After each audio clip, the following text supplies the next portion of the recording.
Good day, good evening, good morning, good night. Welcome to Positive Rate. I'm your host, Blake Canuck, and I've got a partner in crime tonight. It's Nick. How you doing, Nick? I'm doing good. How are you? Can't complain. It's nice to have you in the wing. Yeah.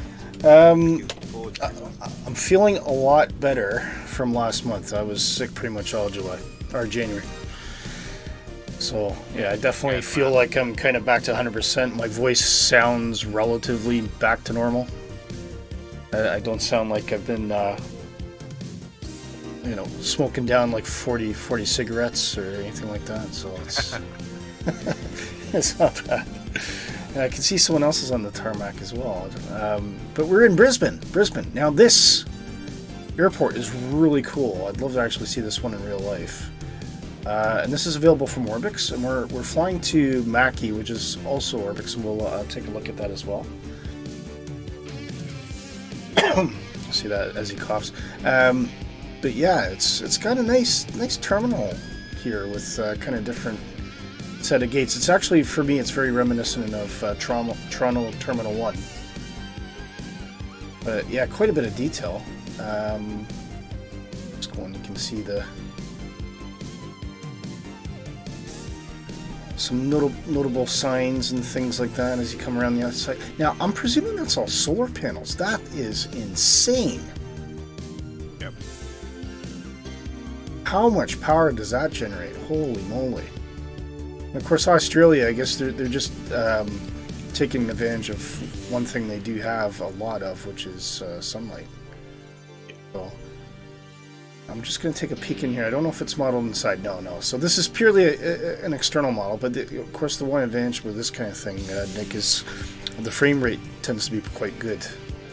It's not like an overly complex thing, but from the outside it looks absolutely awesome. Really cool. I do like the option now. A lot of developers are now giving you that option. Do you want the interior done or not? So if you've got a high-end system, yeah, you can switch it on. But it helps then for those with the lower specs, they can just leave it off and get the better frame rate. So, well, there's Pete there. Pete Mosley says, "Hi all, hi Pete, how you doing? Nice to have you along." And J-Hog, he's made a sneaky appearance on the tarmac here. Oh dear. Oh, he's just vanished. I don't know. Oh no, he's coming back. It must be a funny blip. Grass is quite short here. I don't know whether he's doing. Is he doing grass cutting over here as well? No idea. Oh, he's disappeared. I don't know. He was in and he's out. So hopefully he'll come back. Cool. Now,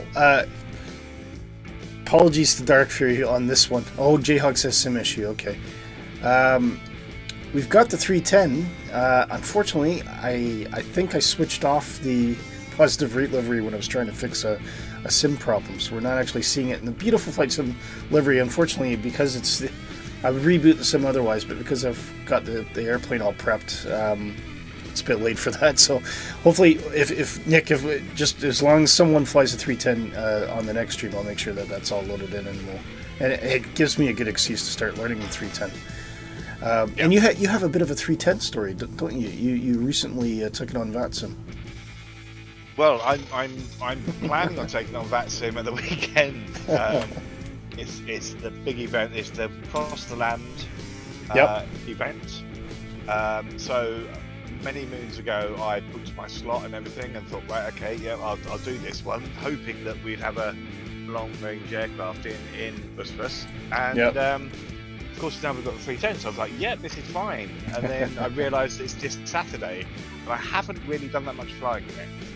So, not a great thing to do on VATSIM when you're not quite sure the airline. Squeeze in as many flights as possible at the moment. That's it.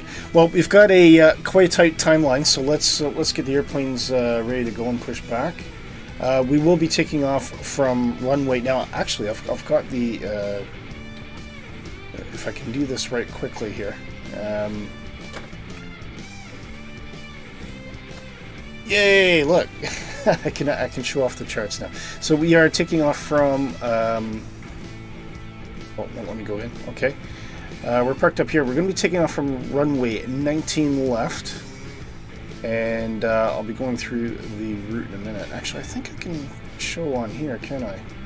So if we close that, yeah, here we go. So we're taking off from Brisbane. We'll be making a right-hand turn all the way up the coastline. We should get some good views with this, Nick, I think. Yes, we come into what I understand to be Mackay, or Mackay. It could be Mackay, so it could be the Scottish pronunciation. But anyway, it's an hour-and-a-half approach into runway 14. So we are flying up around the coast. We'll come in on the Welkie 1 approach. And then we'll make pretty much it's a downwind and a left base and a final into Mackay. And that's how it's going to roll. So, yeah, we'll see how it goes. Really looking forward to this anyway. So, let's get the airplanes ready to go. I'm going to put the seatbelts on there. We are getting out of here. Get the APU started up. And the beacon goes on. Flight attendants, armed doors, and cross-check. And we want pushback here, so let's get the pushback going. I don't know if the truck didn't seem to be moving the last time I did this. I don't know what's happened to my truck lately. It just seems to stare at me, mocking me, not really wanting to do much of anything. So, but the pushback works fine. It's just it doesn't seem to move anything visually. But anyway, I think since GSX has come out, it's just given up. It's like, well, obviously there's something better out there, so why should I do my job? And I don't have GSX, obviously. So.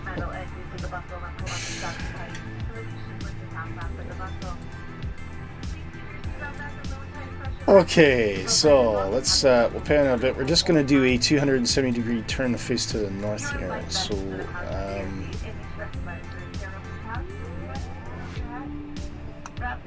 oh, call tug, that would help. Oh, it is moving. Okay, let's see if it snaps into place this time then.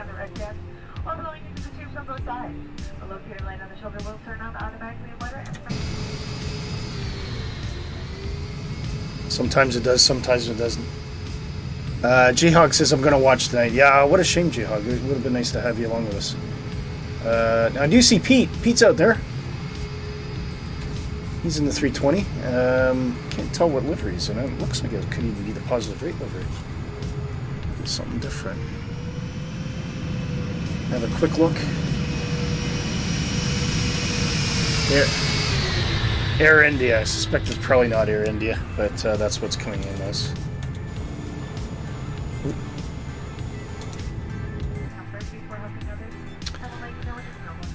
Okay, the tug is ready to go, so just make sure the APU is on there. Yes, it is.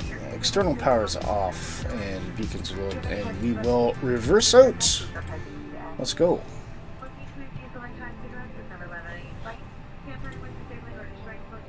Oh, parking brake off helps.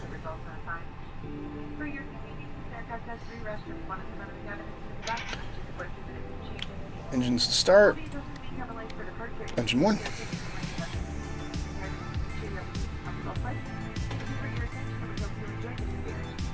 Pete, oh, you're in Aer Lingus, right? I don't know if so. I've got the pack that you can get from Fly-by-Wire. But it doesn't. It seems to be very inconsistent. But obviously, it's not designed for multiplayer. But he says it goes well with the Guinness. Of course, it does. I thought Guinness is only green on St. Patrick's Day, though. Oh, bleed air. That helps. There we go. Good evening. Good evening. How are you, Dark? Evening. I'm good. I'm working on the PMDG liveries. Ooh. Are you now? I don't want to hold you to this, but I'm guessing you're going to do all variants, are you? Nope, I do not have the 900. Oh, I think you could be forgiven. Well, considering there's only 4 airlines in the world that actually has the 900, and there's only ever 52 aircraft built. No, I had wondered that actually, because I've never actually seen a 900 ever. But yeah, But that's cool. So 600, 700, 800. I think everyone's gonna be quite happy with that. I'm looking forward to it. It may actually just entice me to get the PMDG. I might go for the 600 because it's obviously considerably cheaper. I don't want you. It's his baby. Yeah, that's right. And then Kevin doesn't have to be the only one. Well, I have the. I'm sure. I think Nick and myself have the 7 and 800. Yeah, it's the 800. If I'm being honest, it's the 800 I'd really like. But hey ho. Well, as long as you can get it off the ground and not crash like somebody did, you know.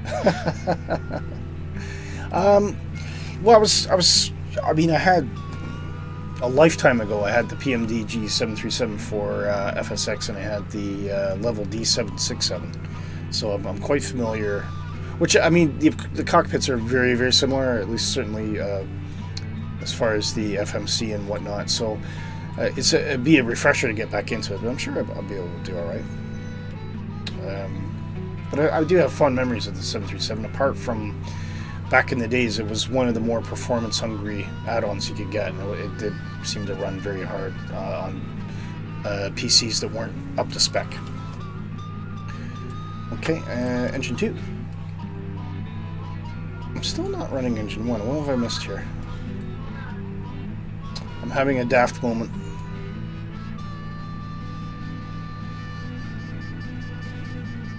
Oh, fuel. There we go. I'm just checking to see how long the starter motor will actually work. Oh dear, oh dear. Anyway, okay, let's get engine 1 going. Something I could have checked before. I'll switch on the chrono. I'm sure my passengers are wondering what the heck's going on. Might as well do a flight control check while we're here. So, okay, doors are closed, and flight controls. Ooh, yeah, that's a good point actually.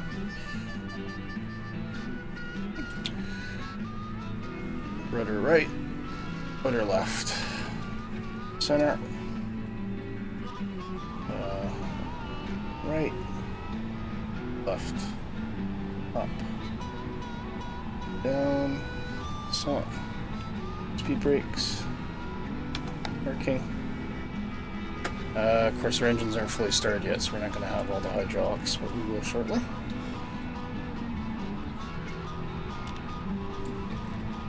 It was more just a calibration check on my joystick than anything else. So.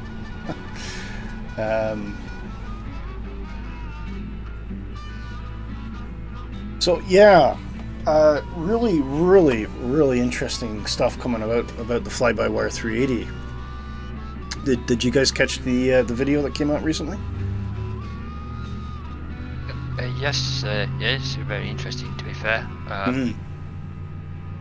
Shame, I know they went into detail about a lot of the cockpit textures, but the thing that lets it down at the minute with that video is the UV textures. Yeah. Oh yeah, great progress. I mean, the cockpit's looking phenomenal. I think the main question is when we're going to get it. Yes, I think. Well, I mean, and already you've had the speculation that it's probably coming out like really, really soon, and like, well, maybe it is, and maybe it's not, but we'll see what happens.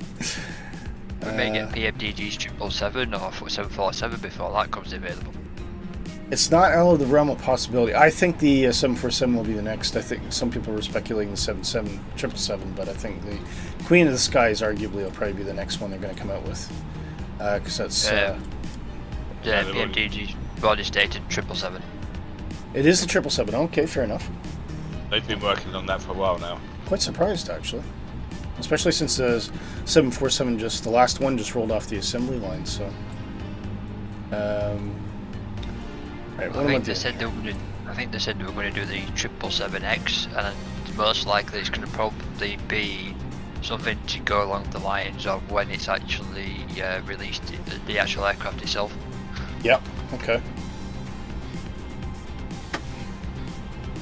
Well, either one's good. Actually, I'll admit, the 777 is more intriguing for me.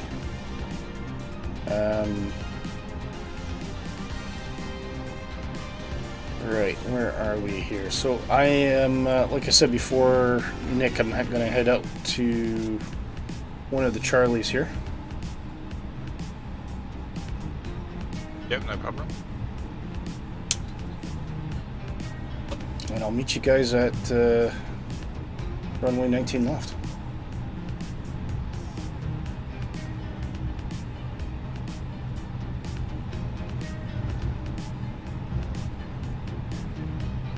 If I don't get hit by a field truck, that is.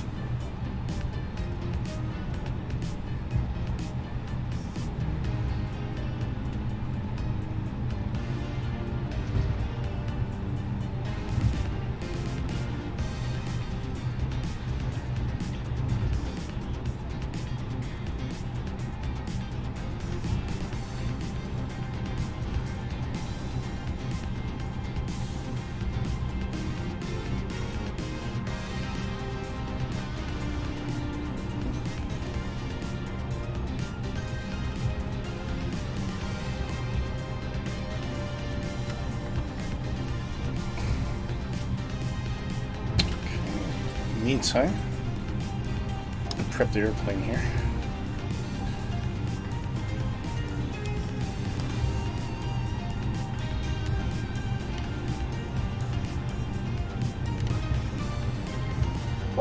Please prepare for takeoff.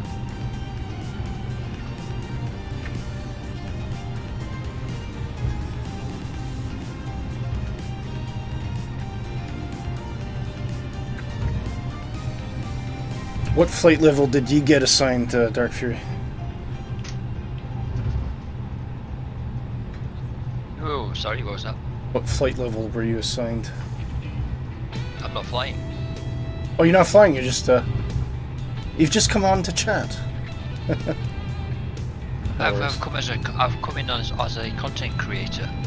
Fair enough. Brilliant. More the merrier. I wish I could fly, but I want to try and get these out for the positive. Oh, of course you do the paints. Yeah. Okay. So you're painting and talking. Painting and talking.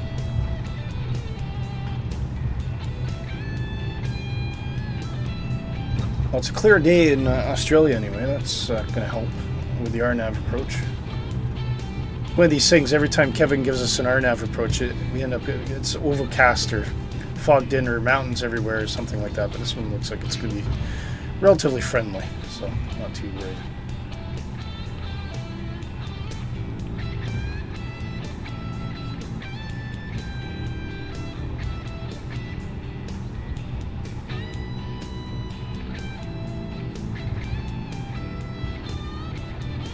We can see Nick behind us. Oh yeah, there he is.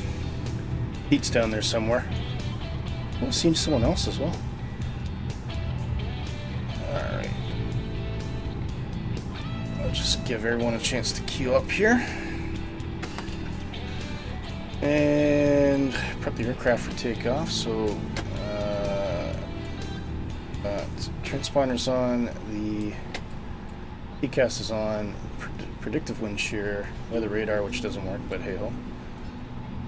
6,000 sat, and we're at the cabin.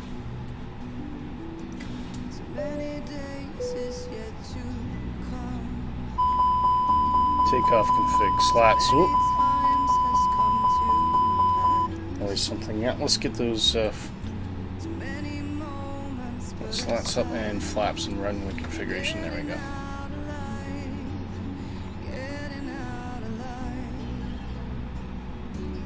Alright, come on, cabin. Are you with us? Are you ready to go? There we go. Okay. Ecom no blue. Happy, happy, happy. And we'll change that to back to black. Take a quick peek outside. I can see Nick behind us. There's Pete as well.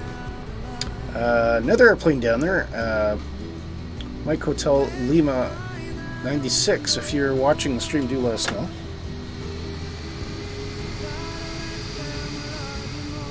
Dan Skelton says, "Oh, hello, Positive Freight Fam." Hey, Dan, how you doing? Great to see you, mate. And Kevin says, "Hello, I just got a computer started. I see talking about my... yeah, hopefully, Kevin, I don't know if you'll be able to jump in there.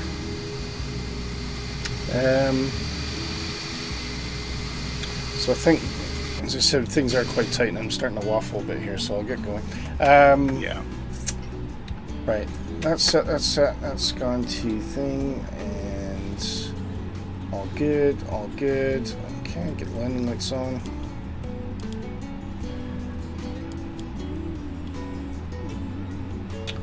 Off we go.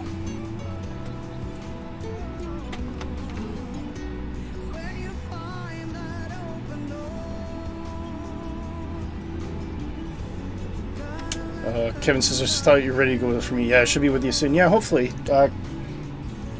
We're just about to take off. I think by the time the last plane takes off, Kevin, hopefully you'll be ready.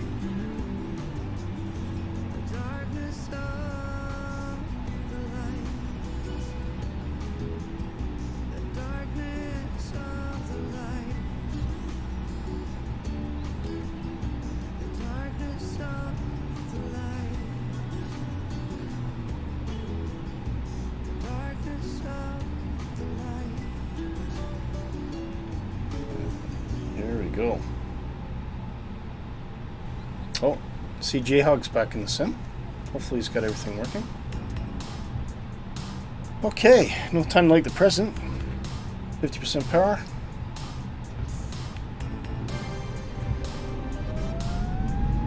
So go.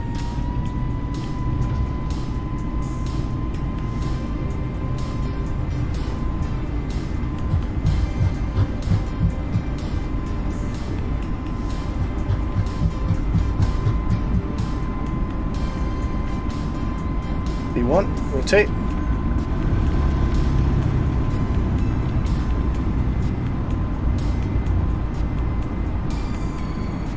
How's Rake, you're up.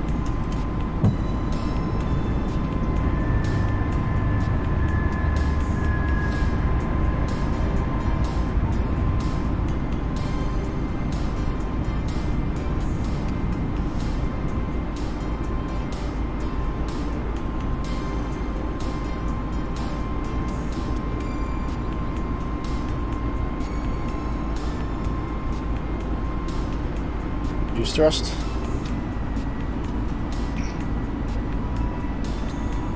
Up on the autopilot.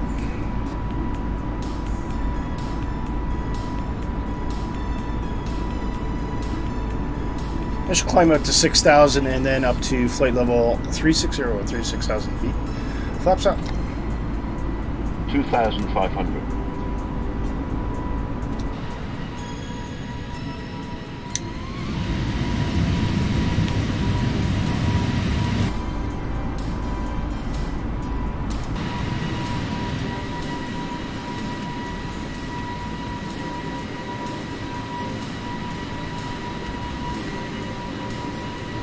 Dan says, nice smooth takeoff, by the way. Thanks, Dan. Appreciate that. Going to have to convert me to the 737 Club. I was just talking about that, actually, with Nick. I think once Dark brings out the new liveries, I may opt for the one of the PMDG packages. I prefer to get the 8. But I might just get the 6. You know, they are quite expensive, so it just depends on what I can, what cash I can spare.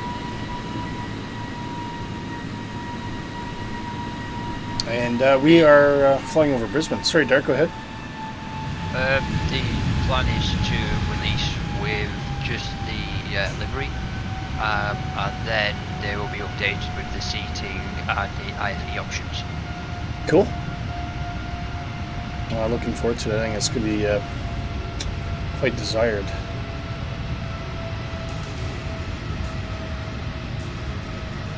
Brisbane's got a fair old number of tall buildings down there, doesn't it? I presume that would be a cricket pitch of some size since it's a perfect circle.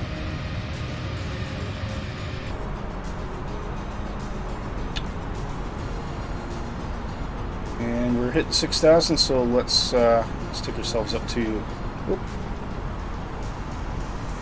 cruise, which is 36,000 feet. Up we go.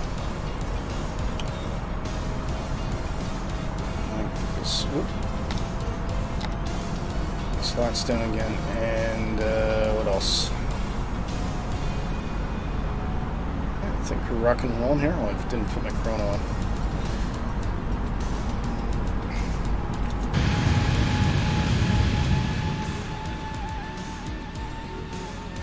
Kevin says if you're trying to budget, the 600 is the best bet. Not too different from the 8, just more nimble. Yeah. And of course, the range is, I think, a bit reduced, isn't it, compared to the 8? The 8's quite a long range one. Well, I can see Nick up. I can see Pete's up. Looks like J-Hog is probably lining up. And Dan says, I'm surprised you haven't got the Phoenix yet. Well, here's the thing. I would love the Phoenix.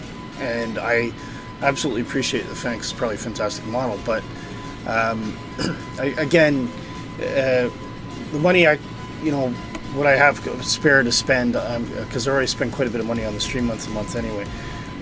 So it's not easy to be able to get it. So, but the PMDG is quite attractive in the price point. The Fenix is obviously a bit more, but the fly-by-wire is so good.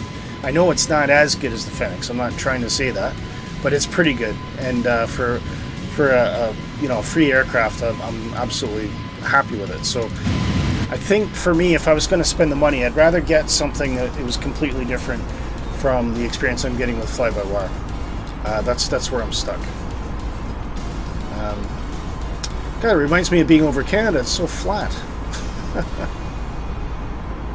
So, Dark, Nick, have either of you been to Australia? I've been loads, but You have, right? I've never been. yeah, I've never been. I used to go every Christmas. Family job. I was going to say, do you have family over there? Yeah. So Dad used to work for BA. Yeah. So as kids, I travelled the world basically because we used to get free flights and cheap flights. And Very nice. I said it's changed now, but so we used to go. We got my mum's sister was out there, so we used to go every year for Christmas. Then 4 weeks, we'd spend 2 weeks seeing a different part of Australia, and then going back to Adelaide. All right. Staying. Yep. Very So, cool. yeah, Brisbane, Sydney, Melbourne. We went to New Zealand once. I'd love to go to. I think New Zealand would be a lovely thing to see. Yeah.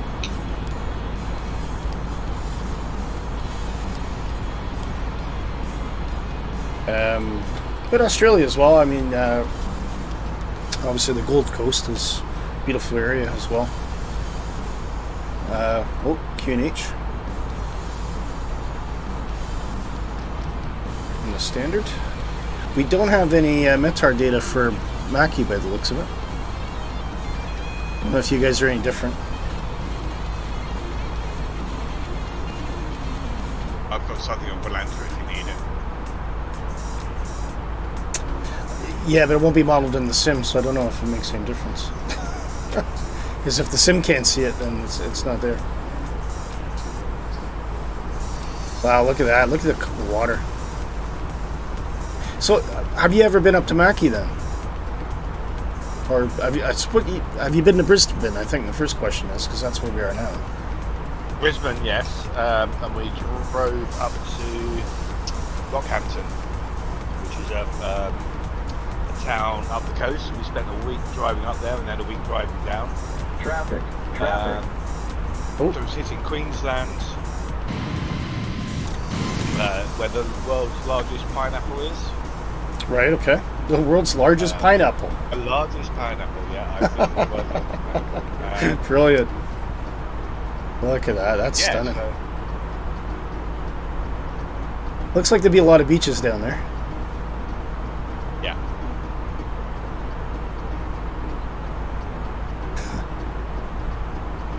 Dan says that's a fair point. Oh, is that Mr. Nick B? I hear. Sorry, Nick, I didn't see that. All right.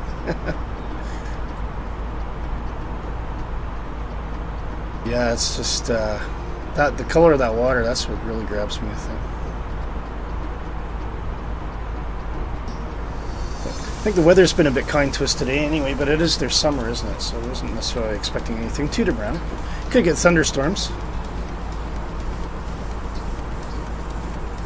So how would you, Nick, how would you usually fly there then? What airline would you take and how would you transit? Well, we used to fly BA. Yeah. And it shows you how much it's changed, because as a small child, as a kid, I remember it was a 747 flight. Okay. And I'm not giving away my age, but the 747s were had been introduced recently in that time. I think I went on, it was either 100 or 200 version, but the range was quite short. 100, 747 100. Yep. Wow. Okay. It was. Oh, mind you, you were a kid, right? Yeah. Yeah. Okay. Yeah. So we used to go. Normally it was like Heathrow to somewhere like Muscat, Bahrain or something like that, and then from Bahrain we'd then do another sector to Mumbai, or Bombay as it is. Yeah. Then on to Singapore, then on to Perth, then on to Sydney, and then we used to get a domestic to Adelaide afterwards. So it was a real 24, 26-hour journey. Yeah. But nowadays it's the London, Singapore, Sydney. That's how things have changed. Yeah, they have, yeah, indeed, yeah. Dan says, how have you been, Willie? Any news? I'm okay, and we're okay. Yeah. Yeah, things got a bit hairy last week with the family, but I think, fingers crossed, it looks like everything's going to work out. So thanks for asking. I do appreciate it. I do feel, Dan, if one thing I've said to Nick is I feel a lot better. I was sick for most of January, and I definitely feel like I'm back to almost 100% now. So, as I mentioned earlier, it doesn't sound like I've been smoking 40 cigarettes, so that's always helpful. But yeah, things are good. Thanks for asking, mate. I appreciate it. Currently passing 24,000, just about. Everything looking good. So I have set up a departure radial, which I can see if I go right to the maximum here. It's about a 2-hour journey, so depending on how things work out with the winds and all that, we should be touching down about 10 to 9, arguably, Nick, maybe 9 o'clock.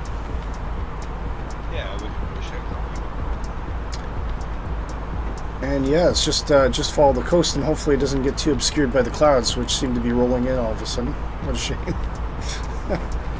It's all good. It's all good. I've cheated slightly, and I've left mine on real time.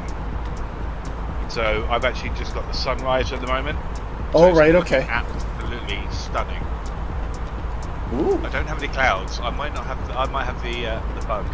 You know what? I won't change the weather because I had a crash of desktop. I don't want to invoke the CTD demon. But I've got clouds. I've got lots of clouds. Yeah, bad weather here, and I can't tell what the weather's in Adelaide is because it's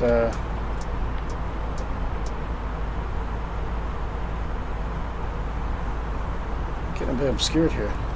Or sorry, can't tell the weather in Mackay is rather, because there's no METAR. So anyway, that's fine. We can survive. There's an interesting area down there. Almost looks like it's man-made islands. Very curious. It could be docks, I'm not sure.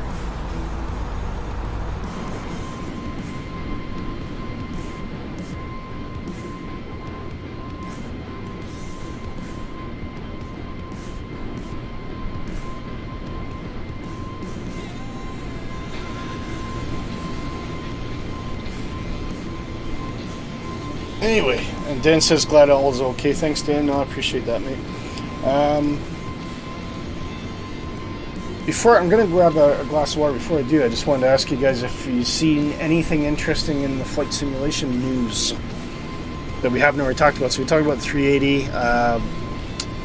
Saw recent press on the 757, which Bluebird's doing in conjunction with Just Flight, which I'm really actually starting to guardedly get excited about. It actually looks like they're going to make something out of this, so that looks pretty good. But anything else? You know what? Yeah, go for it. You know what? I thought you might have said something on Saturday stream. The Antonov. I did. I think it was. I was going to look at the website, but we ended up just finishing. Yeah. Any builds are bringing that out. With a £20, it's going to be what, $20. Any builds are building it, and all the money goes directly to Antonov to try and rebuild. Sorry, what is this? Is this a 225? Yep. Oh wow. Okay.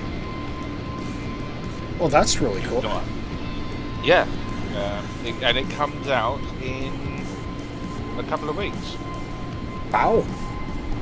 They're expecting the release on the 27th of February. Holy moly. Okay. Well, that's a new one. And so when they say the money's going to go to Ukraine, do they want to give it to Antonov, or do they want to give it to? Yes. Yeah, they're giving it to try and rebuild the Mariah. Yeah. Right. Yeah. Okay. For now, that's big news actually. That'd be quite a good range on that aircraft as well, I would think. How many knots? I saw someone saying about it. When it's empty, it's got a fantastic range. Yeah. But obviously the aircraft is that big that when you're fully loaded, the range will just plummet, you know? So, yeah. but it'll be interesting, you know. I'd love to be on VATSIM on the day of that release and if they release the fly-by-wire A380, there's going to be some 380. I mean, yeah, that's just going to be a game changer. It'll be a proper. It's interesting to see if we'll get the 777 or the 380 out first, because currently we don't have a high quality long hauler for Flight Simulator. So if one of those two drop, then they'll be the first long haul, kind of study level long hauler for Microsoft Flight Simulator, which would be really cool. So I'm getting excited for both of them actually. Pete says Antonov stream. Absolutely. We could do an Antonov stream. We could.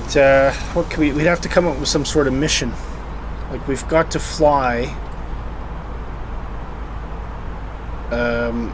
50 ton of pickled onions to France or something like that. I don't know. Something interesting. What about you, Dark? Have you seen anything else? Yeah, on the lighter, should I say, darker side, Okay. Captain Sim and his Trip 767. Ah, yeah. Yeah, Don't mention the Don't mention the war. Well, I know a lot of companies like to, give the people who do deliveries and stuff like that, Yeah. accessibility to their paint kits and stuff. But to go and basically say that people who create liveries for free are basically using a hack competitors, because the packs that they're selling apparently 8K and full of this and full of that, and loads of BS that's come out from them. I'm surprised they're actually still going.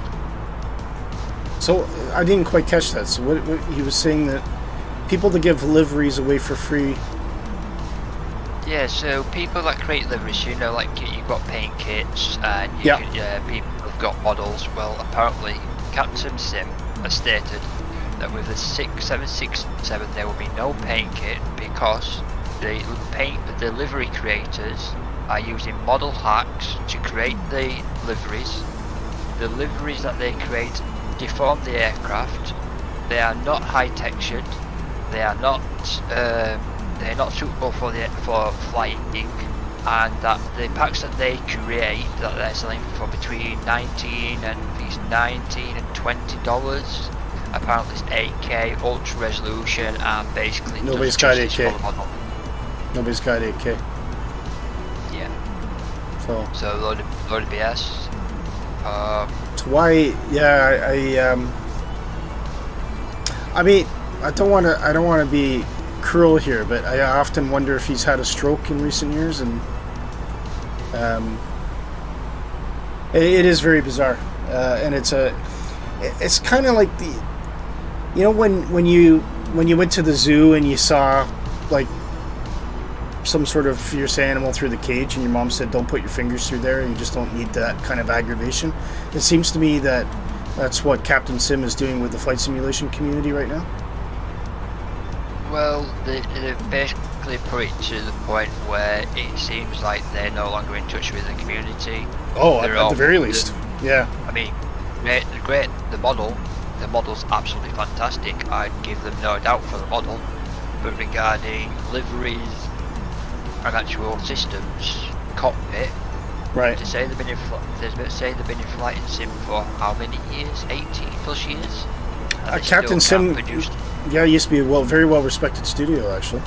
Dan says, put it this way, 177 will be default Asobo. Are we getting 777 for Flight Simulator? The other will be fully licensed Boeing product. All right, yeah, absolutely. And J-Hog is in the air somewhere back there. I don't know if I can see him. Oh yeah, I can see J-Hog there as well. Oh, this is interesting. So, if you're up for a little bit of debate. Yeah, absolutely, we got time. So there's a news on Threshold. They do like a flight news, like FS Elite and stuff.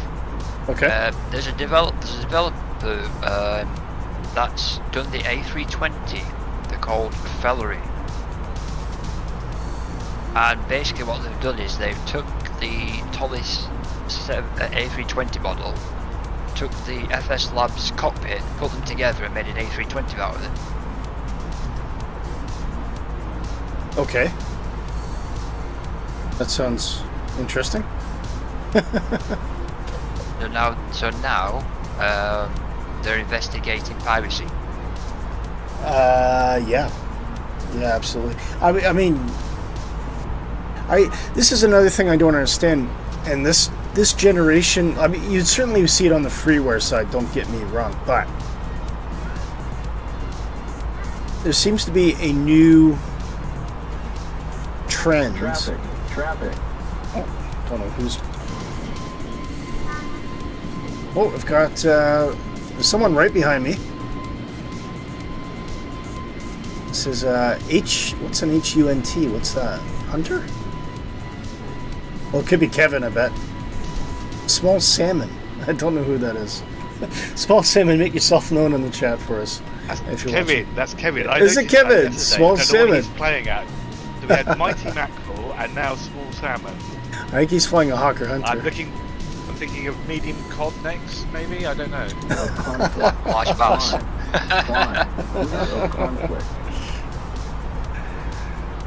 Right, I better switch off my. Make sure the airplane doesn't start responding to that. Oh, can I disable the TCAS actually? Is there a way to disable the callouts?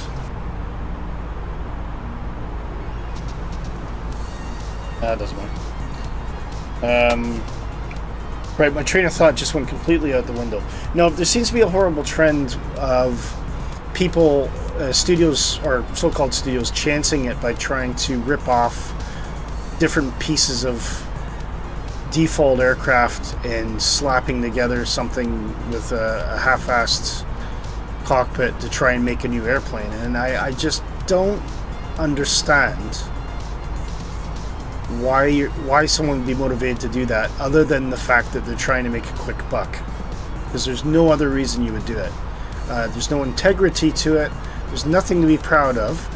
I think ultimately it's announcement. I think ultimately it's a grift, and yeah, just don't do it.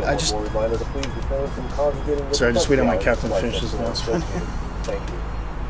Yeah, I just think it's complete grift, and I just don't have any respect for any studio that's doing this. If you want to make something, I don't care if it doesn't look the best in the world, right? And I'll give you an example.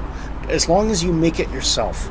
And the best example I can think of, Nick, is the Brit Norman Islander that you can get for Flight Simulator. Yep. It's not expensive comparatively. Does it look good? Yeah, it looks okay. Texture-wise, there's a lot better out there, right? But it looks reasonable enough. It definitely looks like a Brit Norman Islander. It flies like a Brit Norman Islander. It's a lot of fun, but it's been handcrafted. It's been made. Someone actually went out and did it themselves, and I don't care that there's better stuff out there. I would still pay the money for it because it's reasonably priced and it's something new, and I know that it's been made with someone who had a passion for the airplane, and that's worth investing money into. But when someone says, well, you know, we couldn't quite do this system, so we've just kind of hacked a piece out of another one and slapped that in, and it kind of works, you know, it kind of gives you the idea. No, it doesn't. It doesn't. There's no point. There's no point. If you have to do that, stop, reset, and actually think about whether you want to build the airplane that you're trying to build, and do it right. Do it correctly. I mean, am I out off base here, Nick? I don't know. How do you feel about it? No, I totally agree with you. I mean, I look at fly-by-wire, for instance. Yeah. Now, what they have done is absolutely astounding. Yeah, absolutely. And it's When a team when of... you look at the How big's the fly-by-wire team? About 100 people strong or something? Yeah. Yeah. So they've done the A320. They're now working on the A380. The A380 to me looks absolutely stunning, and I think 90% of the flight services in MSFS want to fly it. They can't wait for it. Yep. When you get someone that comes along and then just takes a bit from here, takes a bit from here, and takes a bit from here, chucks it into a bowl, mixes it up, and goes, oh yeah, I'm going to charge you for this. That's wrong. Outrageous. I mean, you know what? If you do that, and you know, if you do that and it's freeware, fine. I mean, I still wouldn't download. I still have no interest in it. But at least I'm not going to.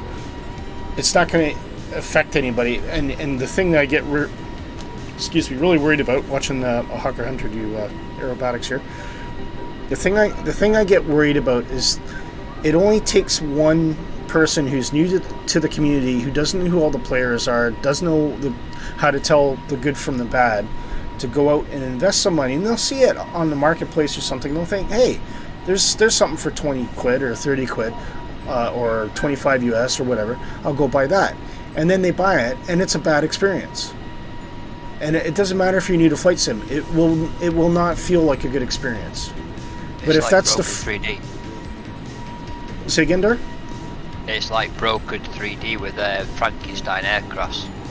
Yeah, exactly. And if that's the first experience you have, if that's the first time you invest money, and you get that, and it leaves a sour taste in your mouth, for someone new to the community, that would potentially put them off ever buying anything ever again. And then that hurts all of the studios that are putting their love and their integrity into the product. And that's a shame. And that's why I think it's a bad thing. So, I mean, for those who would argue, well, it doesn't matter, I mean, vote with your wallet. Yes, but it's potentially hurting sales for other studios because of that scenario where someone might just get really frustrated and disheartened with the whole idea of the add-on community, and then everyone suffers for it. So I think, in terms of flight sim community, we owe it to ourselves and to feed back to these people to say, stop doing what you're doing. If you're just trying to make a quick buck, exit the market now. Just get out of here. We don't need you. We don't want you. Sorry. Go ahead. I was just saying you're talking about making a quick buck. I mean, if they're going to do that, why don't you just put this freeware?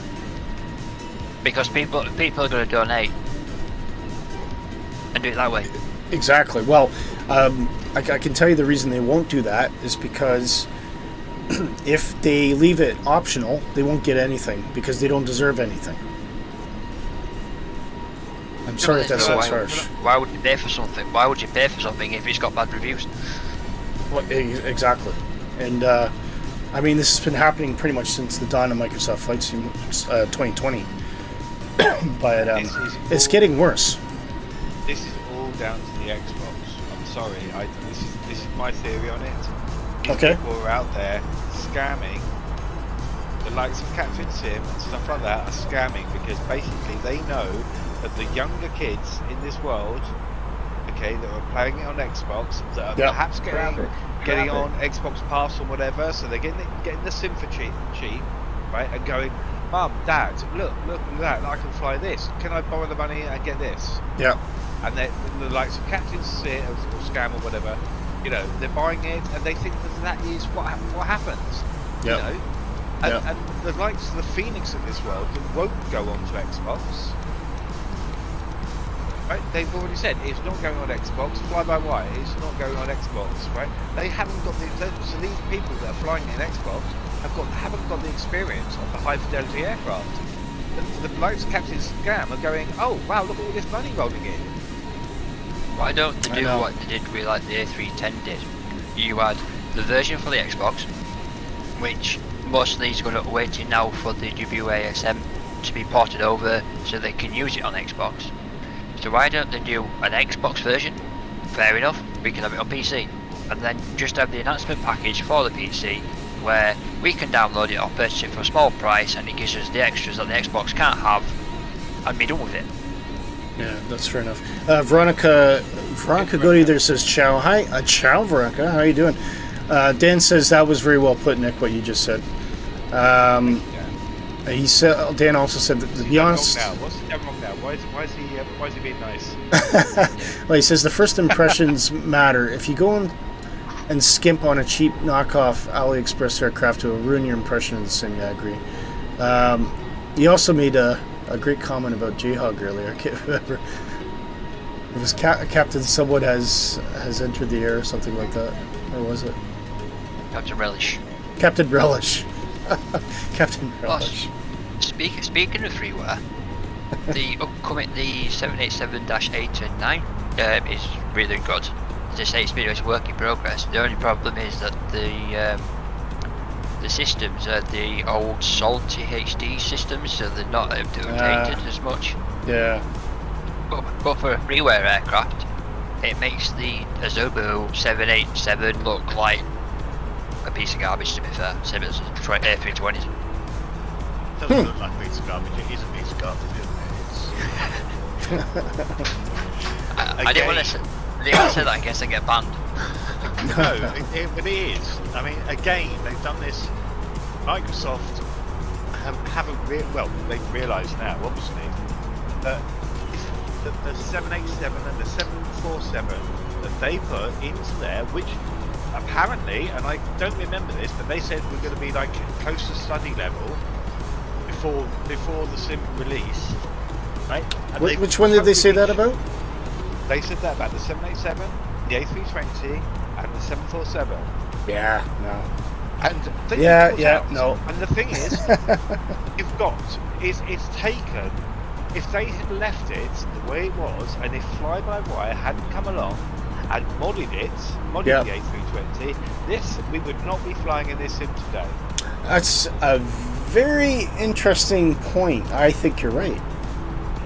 I think you're right, because we would have lost interest. Because if you think the first reliably high fidelity sim that we got was probably bar the fly-by-wire was probably the Phoenix. Did the Phoenix come out before PMDG? No, PMDG. PMDG came out.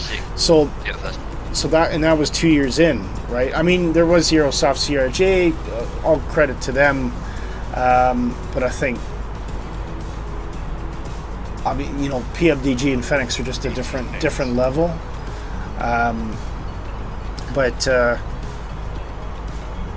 Yeah, I mean, that's 2 years in. Quite rightly. All people might have given up hope at that point, and probably would have jumped on the X-Plane 12 bandwagon, but yeah. I don't know.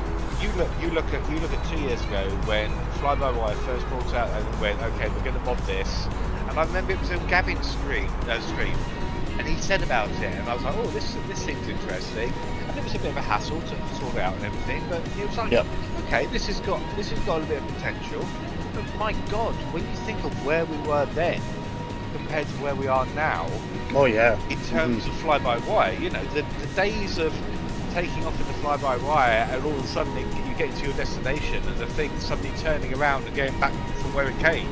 I remember those days. It was going back to the first waypoint. And things like that. They've fixed it all, they've worked on it, and they've become a credible freeware provider in this sim, and they've saved it. Because I don't think no one would have waited for the Phoenix, no one would have waited for PMDG, no one would have waited for Aerosoft. No, I agree. Aerosoft, I think we just back away anyway. I'm not a great love with their aircraft anyway, but I don't think that the sim wouldn't have been there. We would have gone to X-Plane 11 as it was then, P3D, and gone, okay, we're in the middle of COVID. Let's I want to do flight simming, but MSFS, you've let us down. It's rubbish. Let's go elsewhere. Fly-by-wire came along and just saved everything. Because all of a sudden, everyone was going, oh my God, have you seen this? Have you seen what they've done? And it's free. And it's free. I know. And it's got a working EFB, which considering that, I know they're having problems, but the other company, they're getting there. Having trouble, aren't they? They're getting there. I noticed the version's up to V0.9, so they must feel like they're getting close to kind of the initial 1.0 release, which sounds like VNAV might be working shortly. I don't know. I would just like to say on the point of where you're going from, Nick. Yes, fly-by-wire practically more or less did save flight sim, and yes, it's been 2 years before we've actually got any, apart from freeware, regarding decent quality. And I'm not talking aero software.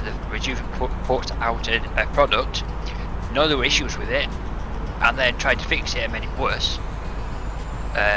Not mentioning any twin otters, but it's like from FSX to Flight Sim 2020, there was 14 years in between.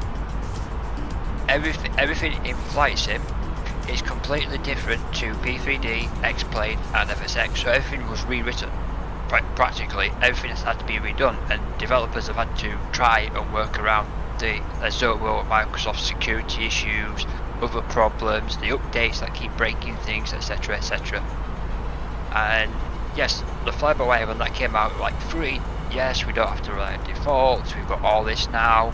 And then PMD jumped on the scene, or releasing the 737, Phoenix had jumped on the A320. Yeah. There's no dates. There's no dates, so you sat around waiting just to hear something go, oh, this has dropped, or this has come out. That's ready to be released. And then you've got people that's doing all these Frankenstein aircraft, just like Frankenstein aircraft.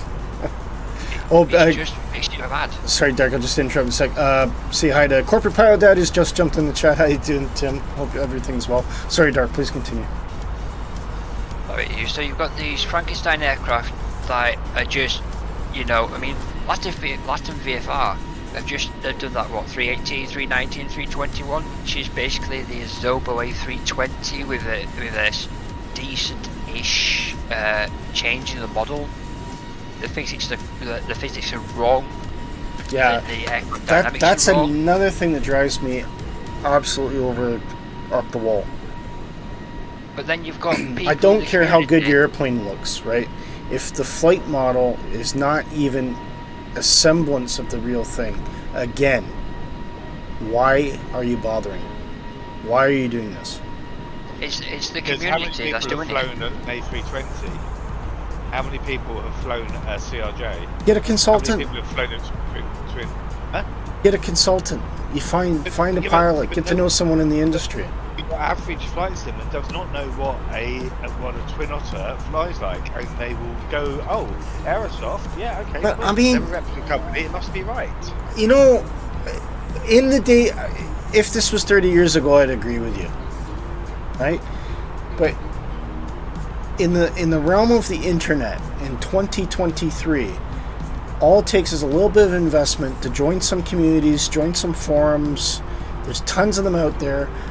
Opportunities to meet real pilots. I am absolutely positive that with a little bit of effort, you can find a real Twin Otter pilot or 320 pilot or what have you to say, hey, are you into Flight Simulator? I'm doing a new model. I'd like someone to try it out. Let me know if it's close. Give me some feedback. Tim can tell you all about this, right? All it takes is the willingness to go out and find that person, and also to be able to accept criticism. That's the key thing. Some of these guys don't want to do that because they don't want to put in the time. Again, so that's, if you're not going to invest in your flight model, some of that is time investment trying to get people to consult with you, then you're not. It's no different than making a Frankenstein airplane, as far as I'm concerned. But the other aspect is, and I think a lot of these guys don't actually go out and get feedback because they don't want to be told your flight model sucks, or this is not good, or this is not good. They just have blinkers on. They just want to. I just want to get my product out the door, and I think it's good enough. Well, based on what? And all right, so the difference is whether you hear that feedback from someone who you've invited into the fold. You can do this privately, walk you through the issues, help you improve your product, or are you going to wait until that product goes out and you hear that feedback from your customers? And if the feedback comes from your customers, at that point it's too late. You've already sunk your product, as far as I'm concerned. Sorry, that's my rant.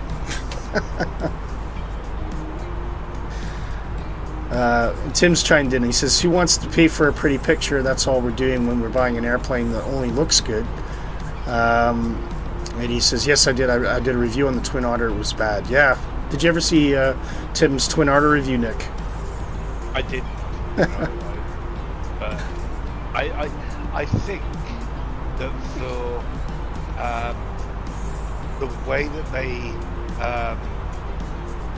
the way that they envisage what our sims are is we're not A3. Say for instance, I am not frog there.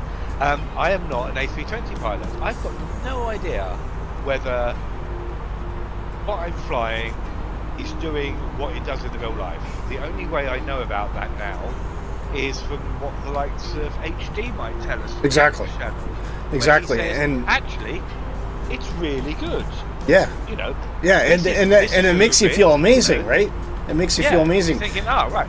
So then me not buttering the A320 every day, and I'm thinking, well, he's obviously got a flair for it. He can, because it feels it's obviously the right thing. But you whack me in a Twin Otter. I've got no idea. I don't know any Twin Otter pilots.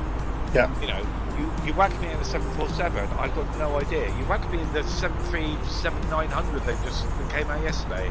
I've got no idea whether the way I'm flying it is the way it acts in your life. Yeah. And they are counting on that. Yeah. In the back of their mind, they're counting on that they'll never know. And it's only now that you're getting pilots out there that are flying these aircraft or whatever and going, hang on a minute, what are you playing at? This does not feel right. And if that comes out, boom, their sales go down, because there's quite a few pilots out there now, like, you know. There's a lot more. You know. There's a lot more pilots. Stuff like that. There's a lot more actual pilots in flight simulation now than there ever was before, I think. Yeah. That's because obviously the visual quality's gone up. Dan says, I remember seeing a thread on Reddit about a dev team called SimSmart. I wonder where that name came from. They were allegedly making a freeware Boeing 767. Yeah, I don't know. I think I did see some mention about it, but with everything, I'll wait and see what happens. I tend to think that 767 might have been a Frankenstein, though. If I'm thinking, if I'm thinking of the right one. Look at Quality Wings. They were supposed to be doing a 787, and nobody's ever heard from them since they mentioned it. Yeah. Well, I mean, you could say the same thing for the Synapse Airbus 220. It's the actual community and the reviewers that do the reviews, that are not paid to do the honest reviews, the community that does all, like FlightSim.to, they all curse that because it does 3 liveries on 3 modifications and stuff, but what they don't realise is it's the community that's out actually making these aircraft that are not so good or have been like just thrown out full of bugs, are actually trying to fix them to make them somewhat decent to fly and reliable. Yeah, I agree. But they don't get paid for it. It's the community that's fixing devs that get paid and earn money. Yeah, it's the people that's doing it for free that get nothing for it that are actually making it better. Well, that's the irony. It's some people with passion are coming around to fix products that people who are basically out just to make something decent enough to get the money back in, right? So, and I mean, you could argue the same about Asobo, although I will say this: every single edition of Microsoft Flight Simulator, the default aircraft have never been as good, anywhere close to what you could get on a pure aircraft. It's never been the case. So I had no expectations, and if anything, I applaud the team bringing in working title for the CJ4 and Inabuilds to bring out the 310, because the 310 is the best, single-handedly, the best airliner I've ever seen come out as a default aircraft for a flight simulator. Tell me I'm wrong. I think that's amazing. I'm just catching up in the chat. Corporate Pilot Dad says it'd be a hard sell for me to ever buy an Aerosoft airplane. Yeah, I completely agree. And he did take the video down because he made changes and wasn't fair. Yeah, that's fair enough. Pete says we will only know the real flight characteristics when we hear the announcement on a flight. Can anyone fly this aircraft? This is true. I mean, it's an old joke. I remember years ago I was on a talk show for Flight Sim. This is going back about 20 years ago, but you take the A320 Dark. They always joke that you'd be sitting in the cockpit when the captain gets a sudden case of botulism and they need someone to bring the airplane down. And you say, I know how to fly this thing. Although I'd be terrified if it was a real thing. You don't know how to fly it. You don't know how to fly it. You know how to program it. True. Yes, you're not a pilot. Yeah, that's right. Yeah. Speaking of which, I'm approaching top of descent. I give it a good bash, though. Oh God, yeah. You'd like to think that, you can do it, but technically speaking, obviously you'd need help from the ground. But if any one of us were put in that position, we could at least get it into Cat 3 configuration. Yeah. We would still need help from the ground. I'm not saying we wouldn't, but there's a very good chance, a high likelihood, that airplane's probably coming down safely. And that's because we understand enough about the automation that we can use it to our advantage. But to say I could fly that plane, obviously that's nonsense. Oh, I hear a Kevin. That's Kevin's call. There's a video out with Mentor Pilot about that. Oh, is it? A passenger can land a plane. It might take them a bit longer than normal, because they've never done it before, but with help from the ground they can actually land the plane. And there's another video that showcases a proper pilot landing, a civilian that's never flown a plane landing, and a flight simmer. Okay. And it's surprising that they've been flying on Microsoft Flight Sim and they can actually land an A320 like a real pilot with less help from the ground, because like you say, they know roughly where the systems are and roughly know how to program it. Yeah. From the flight deck, ladies and As long gentlemen, as I've got my as you FSG noticed, crew we've got playing in the our background, initial telling me what I should be doing, I'd be fine. Now would be a good time to wrap up the That's business it. meeting. You'd want that holding hand. If you are up, once you return to your seat, we ask that you remain You should seated hear him in until But multiplayer, Willie. that's how advanced this sim has become with like the likes of the Phoenix and the fly-by-wire, and to an extent the A310 that we're flying at the moment or whatever. That Yeah. a normal person, I can program the McDo from cold and dark to parking up at the other end. Yeah. I Okay. can program all the automation, and I know I can do that because there's a couple of things that HD will tell you are not in it at the moment Yeah. that he uses, but mainly it's exactly the same, and you know that to me is amazing that we've actually got this now. It's in, you know, you look at the, I mean, I'm going back to the default BBM Deluxe or whatever. Their Medu's were absolute pile of crap. You could press a couple of buttons and they probably thought, oh yeah, look, they can press buttons here, look, that'll do. Yeah, that's it. But look at what we can do now. Jayhawk says, but they can't cut grass as well as I can. Nobody can cut grass, I tell you. Pete says it'd still be nail biting as you approach the tarmac at 130 knots. Yeah, of course it would. Especially if there's other people on the airplane. If you're suddenly thrust in control of an airplane holding 150 odd people, yeah, I would be pretty. I would not be a calm person. Let me put it that way. But I would do my best. Have you heard Nick? Would you not be calm? Would I not be I calm? think I would calm. not. I would be calm on the outside, but not on the inside. No, I'd probably look be. at that view. Billy, look at that view outside your window now. Oh, I Look know. at it, how I know. weird it looks. I know. Yeah. So it's Yeah. almost, it's not going to be that much difference. I mean, No, but if you make a mistake, the screen doesn't go Okay, dark. that's good. You go dark. screamers, there'll be screaming people in the background. The door's locked, you know, they can't get through, it's fine. Dan says, who keeps giving you TCAS alerts? I'll give you one guess. And as much as I do love the formation flying, it is doing my head in a bit.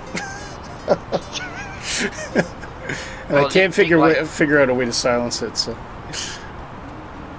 sorry, Dark. Go ahead. Well, you know how you were saying about in the sim how if something happens, your screen goes dark. Yeah. Well, if you ask Nick, he likes to go looking through windows.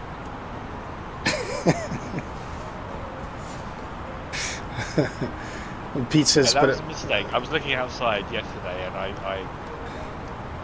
and did you get carried away? Yeah, I went to go and look at some houses very close up.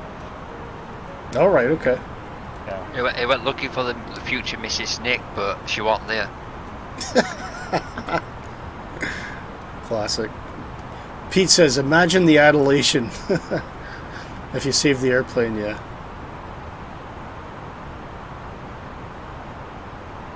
To be fair, see now, there's a bigger chance because they're trying to get the one pilot people, aren't they? Just one pilot per flight. I haven't read up much about it. I've just seen it in the news recently. Oh yeah. I've been following this quite closely. It's ambitious, but they're going to have a heck of a time. The problem you have is you need to completely rewrite the SOPs, and also I don't think they're going to get away with it unless the airplane can be remotely assisted from the ground by a human pilot. That's my personal feelings, but I think the biggest criticism or argument right now is if that pilot becomes incapacitated, the critical amount of time between another pilot being made aware that he needs to come recover the airplane to the moment that he actually does get in control of the airplane would be potentially enough to cause the airplane to come down anyway. So I think you could definitely create an airplane that could fly itself. You could definitely create an airplane that could be flown without a pilot.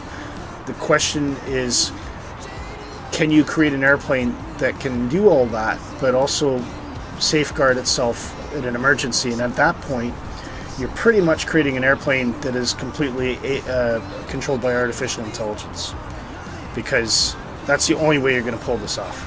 So the automation that we're currently seeing in airplanes at the moment, I don't think, even with some enhancements to this end, I don't think are anywhere near what we would actually truly need to have a single pilot aircraft. That's my personal thoughts. Hello, by the way. My Oh, input hello. is hello. Oh, hey, hey, Kev. Yeah, sorry for jumping in. So, like, my input is a lot of private jets are already single pilot aircraft, and the amount of problems they have with hypoxia. If the pilot forgets to turn on the Yes, good oxygen, or point. doesn't on their own oxygen mask, the plane is going down. Very, very good point. And they start making irrational decisions. And Exactly. an airplane, so this comes back to another thing, is someone who's making an irrational decision but not necessarily a bad one. How is the airplane able to actually discern the difference, whereas a co-pilot would say, why are you doing that, Yeah. right? The So human factor. like if you're at 20,000 feet and suddenly and it's the context of the situation, which is, I deal with this in a different industry, but the context of the situation as well. So if you slow an airplane down to 210 knots and drop flaps 1, that's normal, right? Yeah. But if you do that at 20,000 feet, the airplane still thinks that that's normal, but that's not normal, because in the context of your altitude and where you are in the flight plan, why are you doing that? And that could be the result, something like that could be the result of hypoxia, or even a stroke, or just something going wrong, right? Yeah. Or it could be worse than this, like with the Japanese flight, where there was a while back in San Francisco, he put the plane into the barriers because he was suicidal. So. Well, yeah, and that's a completely, obviously you got the was it the pilot, the Air Wings, German Wings, Well, the that German one, Wings incident. German wing, yeah. And you know there's increasing evidence about the was it the Malaysian airline flight, the 777 that went down? Yeah, MH317 or something, was it? There's increasing evidence that might have been a suicide. Yeah. It's really, really hard to say, but What, the one that disappeared? yeah, it's circumstantial evidence at the moment, but that is one of the stronger theories, because they just can't. MH70, yeah. Yeah. Yeah, I've seen some of those theories, like was a video I watched a while back, and it was just saying, look, you know, he done the route the same and did the same thing as what he did in real life then. Yeah.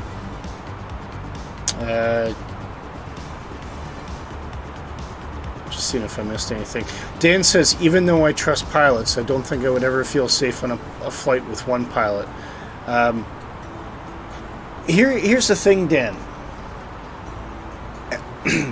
Here's another way to look at automation, and I'm in the IT industry. I have been for over 20 years, so we look at a lot of things like this. But the problem with automation in airplanes is exactly the same problem with automation in cars and cars you drive around.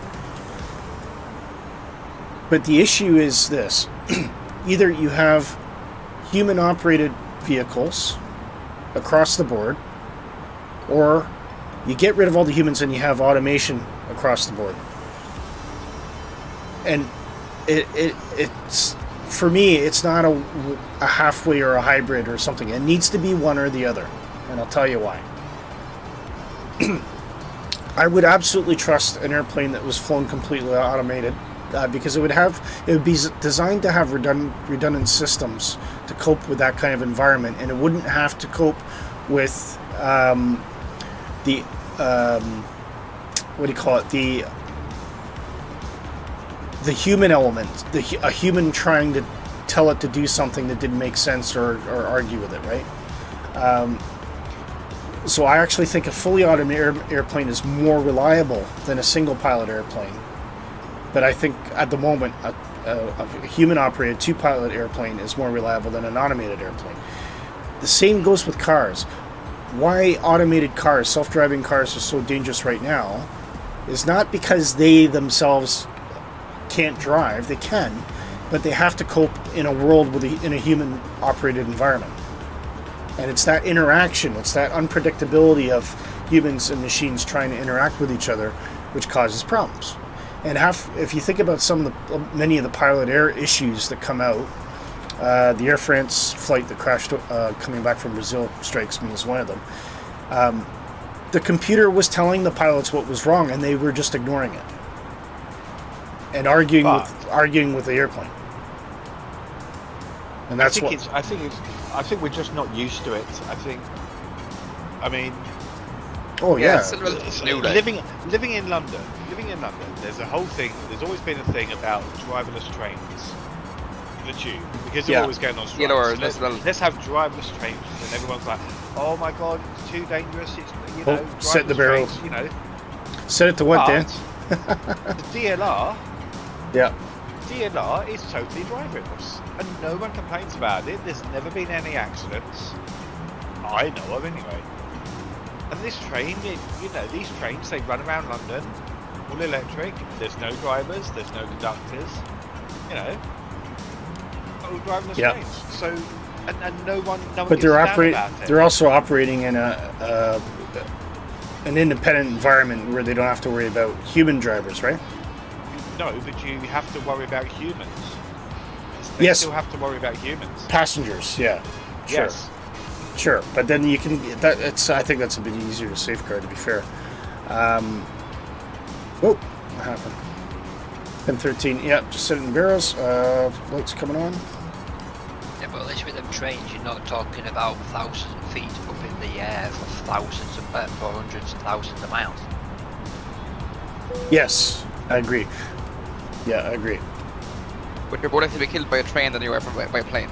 Dan made a good point. He says Dan says the tube trains are controlled and monitored centrally, so that's another thing. And airplanes potentially could be as well with a kind of a Starlink kind of system.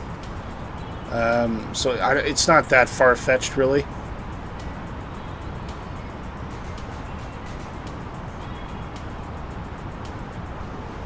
The problem is if you wanted to remote control or have them centrally control or monitored, it'd have to be opened up because essentially an airplane is a closed system. Yeah. The problem with opening up the systems in the cockpit is hackers. There is a completely different issue. But I mean, like GPS jamming, that's another problem. So how reliant on GPS can these be, or can they have redundant inertial guidance systems that they can? The oars, they can still use the oars. But again, if you're in the middle of the ocean, that's true. Yeah, never mind. But then maybe there might be an alternative way to negotiate that. But the other aspect is, how does a computer know that the GPS is being messed with? But again, this is human intervention again, right? So it's I think automation can do a lot of things in an isolated environment where it doesn't have to count for human interruptions. But as soon as you add that human element, however that may come about, that's when you get the problem. And that's why at present you need another human. I think ultimately the only way it's going to be made possible is if we have, if artificial intelligence progresses to the point where it can actually start to have instincts and intuition about what it's trying to do and what if something might be wrong. And that's where. To a point, isn't it? Go ahead. Like, I'm not really sure how to explain it, but I've seen a lot of those like chatbot kind of things online. The ones like where ChatGPT. based. That one, yeah. Like that seems to kind of almost be like another person on the other end. Yes, they're now getting to the point where they're passing the Turing test, if you know what that is. Yeah, I would kind of have familiarity with this. Yeah. Problem is, Dan's saying there, He says yes, but the tube train's also controlled and monitored centrally. Aircraft are probably more monitored from the ground than you actually think. They're Yes. the operations centres are the ones telling the pilots, oh, by the way, we've had a ping, you know, Yeah. we've got a problem with this. Yeah, I They're agree. telling the pilots. So, I mean, the automation could be there. They are monitored, and, you know, Rolls-Royce monitor their engines all around the world, and they're the ones that are telling the airlines, oh, there might be a problem with this one, you know? So Well, it's Dan's also saying, at the end of the day, you have to remember you are transporting people. Yep. How will your customers view your airline with a single or no pilot? Very true. Okay, Where yes. is the trust? As the trust is lost, that will affect your airline's rep and potentially lose your customers. Absolutely. So, and I you know, that comes down to there will need to be that initial airline that has to take the leap of faith, and are they willing to make that stake? Now, I know for a fact that some airlines have actually triggered this conversation with Airbus and Boeing, which is why they're looking at it. I believe one of them is Emirates. So They already have a lot. Well, I suppose actually they probably have good reason because they've had a lot of incidents to do with people, like pilots not doing things right. I've seen. So there was one created in Dubai where they had forgotten to set the altitude, yeah, and the plane didn't capture, so it stayed kind of just at a very shallow climb, induced by the flare rather than going into Ooh. altitude capture mode. sorry, I'm gonna ignore you guys for a sec because I haven't put in destination data. Oh, you mean like Emirates when the 777 that ran out of fuel just before the runway? I haven't heard about that one now, but that could be something else. But there was the one with wind shear. They had just given the runway, like they'd really gently touched the runway, and went around. But because the thrust, they relied on the automation for the thrust instead of actually pushing the things forward, they ended up stalling the plane out and went slammed down onto the runway. But like the Ryanair had to go around with bird strike. You could look at it this way. If you go, that airline's got to take the first lead and get the automation in. Look at the 737, for example. How many years that went without issue, and then all of a sudden within 3 months it had three accidents. Yeah, What that's about- the what about automation there. What about automation? So if there's no pilots in there and it's fully automated and they have, say, 3 crashes or 4 crashes within a certain period of time, are they going to go, oh well, it's automation, it's alright, we'll keep on flying, or they're going to ground it like the Max did, saying, oh, it's not reliable, we can't trust it, blah blah blah, we'll ground everything. Yeah, they'll have to ground everything if the automation's causing crashes. At the very least.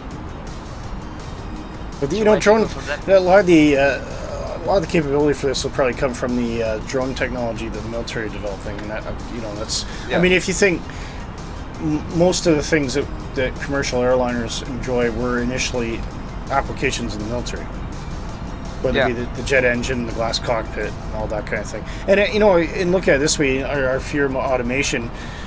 If you told a pilot from 40 years ago that eventually there wouldn't be any steam gauges, everything would be TV screens, what do you think they would say? Yeah. Would they have They'd trusted be it? sounded like that. Yeah. They'd probably be terrified. Sure, I was looking at the menu options on the 76 there the other day, and I found what was basically a steam gauge cluster on a glass cockpit screen. I'd say that was really a transitional thing. Yeah. Guys, but you have to. I'm going to throw something there now because I know we're close to approach now. We are.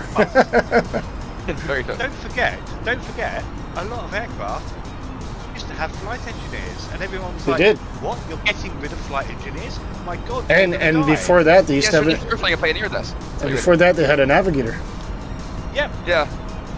So the And if you take the Super slowly Connie, the Super Connie was 4-man crew. Yeah, that's something. Sorry, Nick, I interrupted. The 747 used to have, say, for instance, 2 pilots and a flight engineer, and they can, you know, nowadays. Lockheed you don't have a 1011. flight engineer. Yeah. Yeah. But at the time, everyone's like, you know, you can't get rid of them. You know, what happens if this goes wrong, or this goes wrong, or you know. So it's just natural progression. I mean, at least they're suggesting that you have 1 pilot in there. If they were saying you're going to have no pilots in there, then I think that's quite a few years in advance, or in the future that's going to happen. But Yeah, if ever. this happen? Well, no, because it's happened before. You know, we've got rid of the navigator, we've got rid of the engineer, we're now down to 2. So they're now saying, well, can we actually get to 1? Possibly yes. Yeah. Yeah. Like, I would be slow to fly with a single pilot because I've seen what happens to the business jets if something goes wrong. Jayhawk says my cabin crew just brought me a new dark fruit. I didn't ask for one. Now I'm worried she's after something. Well, you look. She wants to move the washing machine next to the tumble dryer, Jayhawk. You know what you're going to say? Don't start with my tumble dryer. I've already said he needs to stick his chair on it so when he gets a turbulence he can stick it on and the chair vibrates. Yep. Yeah, that went south quick. Okay. Either that or my personal thoughts went south quick. Oh, really? I thought that. Sorry, as soon as you talk about anything involving a woman and vibration, it did, I don't know, extrapolate. But there you go. Jayhawk goes, he pulled a neck. Wow. Hey, yeah, I haven't heard you say that for a while, Nick, actually. Is this supposed to be a family stream or can we Absolutely. Innuendo all you want. Just think of the old days of the Muppet Show, right? The amount of things that came out of that program when you watch back now, you go, wow. But as kids, we didn't get it. We didn't understand the joke, right? Magic roundabout. Wow. Well, Rainbow. that was just a wow, a constant wow. Geog says you want a tumble dryer, Willie. I couldn't afford to operate one, J-Hug. Couldn't afford it. We hang our clothes, so. Think about all the people that have got women, right, that like vibration, and they've just got a simple chair, and they can't think, they don't want to feel, the turbulence and stuff. They could stick under the chair and put the batteries in and turn it on, but the chair has got to do one better, it's got to do the tumble dryer. This is gone. Right, I think I'm gonna, slow down a bit. I'll keep it at 250 knots just now. I don't want to get too slow yet. Well, JL keeps saying you need space, so it gives you space. I think I jumped in front of you. Yeah, you have. So it's you, then me next to you, Nick. Then Willie is just behind, and Mauser is behind him. Oh, J-Hog then is at the end. Nick, can you get some video footage of me landing? If you're ahead of the game. How do I get? Yeah, no, I've got no video thing set up. Windows Alt. Just use Windows key G. Yeah, or if you want to get the shortcut for that, then it's Windows Alt and R for record. Export. What? Oh god, this brought loads of stuff up now. Yeah, but there's a record option there.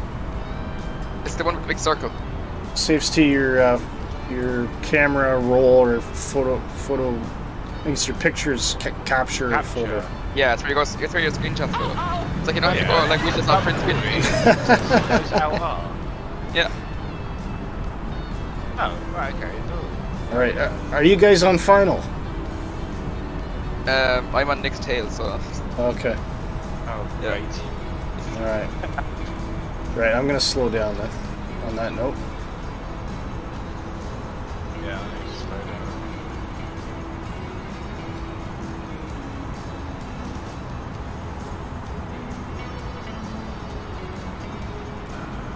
There's always someone in front of me. Like every stream, there's always someone right in front of me before I'm landing. And we all take off in an orderly fashion, and it doesn't matter. It's okay, I'm chasing J-Hog. I see his lights. All right. I haven't looked behind myself in a while, actually. Oh, yeah. Oh, Pete's not too far behind me. Pete's very close, actually. Actually, Pete's quite close to me. I'm gonna have to vacate. Better have a look at what I'm landing on. 14. Ooh. Okay. I think I'm gonna go for medium brakes here. Oh, yeah,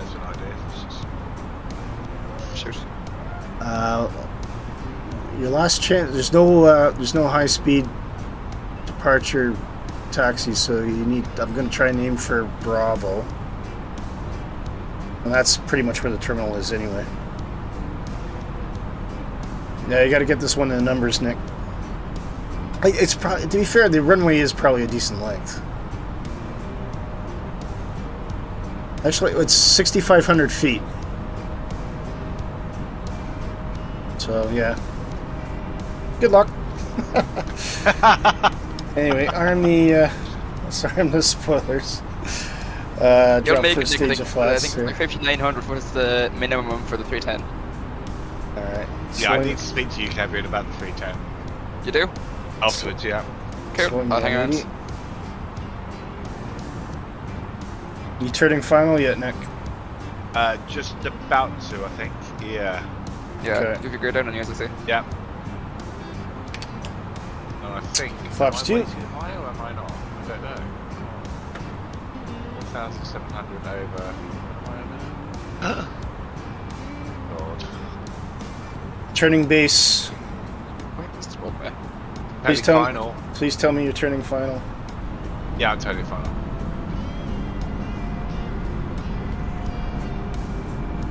Oh wow, look at that. Look at all these sandy beaches, I'm very jealous. 5,140. It's no wonder they surf so much in Australia. Everywhere they live, there's somewhere to go. Yeah. Big thing here in Ireland as well, but not as big as Australia obviously, but it's fairly big. Because like there's so many rock beaches here as well with the Atlantic. Yeah. Alright, I'm gonna slow it to 160. That's the best I can do, boys. So try and get down and vacated as soon as you can. Yeah.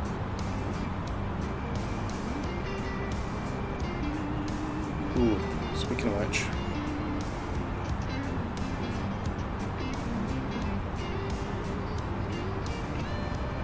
What's the hill, Nick? Yeah, I heard sync rate and then I was like, is that me or? Yeah, Let's not hit the hill anyways. yeah, it's right. I have control. You have control, very good. Yeah. Where is the runway? I think I see it. Yeah, that's right. On base. I'm fine. Turning final. Really? 10 miles. I'm at 160 though.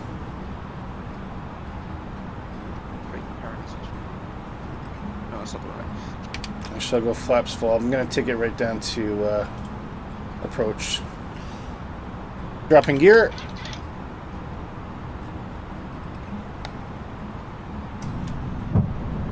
Oh, Nick, you okay? Yeah. As I said, I'm gonna. No, No, That's why not did the we do runway. that? No. Because I have no runway again. I've got the same thing I had the other day. Oh. Is that what Yeah. I'm doing as well? So, because,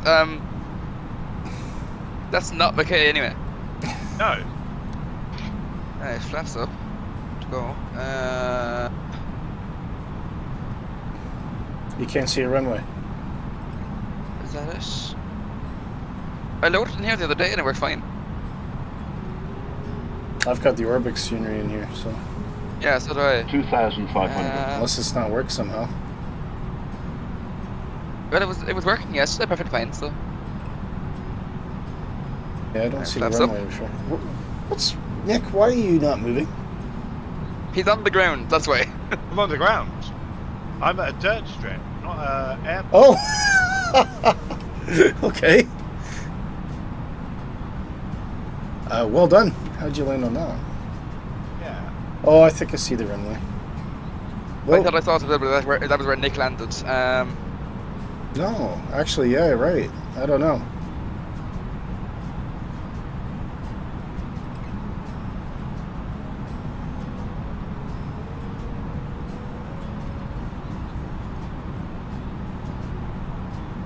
Right, Yeah, let's pull up the there is no airport here. map. Right. There's no airport. There's no airport. Okay. Unless there's a huge mistake in the navigation, or Let's have a look at Volent. oh no, it's there. I see it. I see it. Airport's in sight. Airport's in sight. I can see it now. Oh, God almighty. I was going to like... To fly all that on a stream only to... I'm like, what the heck? No, I can see the airport now, Nick. You're just not And then patient. you messed up. Oh. Okay. Just went to bust Nick and I was hit the ground. Yeah. Absolutely class. Alright, go on manual. Oh, God, what a day. Traffic. Oh, go away, Kev. Unless that was Nick setting it off.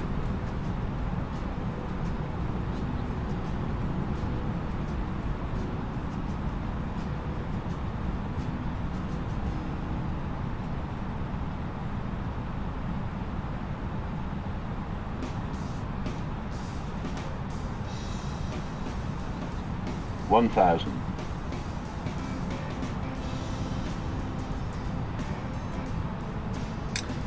Not much of an airport to speak of, like, but why is my airplane going so slow? New configuration. It's because I don't have proper wings, and that's why. That's weird, yeah. Traffic. And I'm dropping like a stone. Don't stall. 500.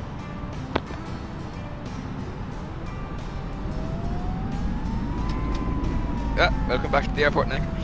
That's alright, I just thought I'd take a photo. Right, so what am I going to do? Out, what? Windows Alt and R. Oh, I'm manual thrust now. There's- That's gonna be fun. Traffic.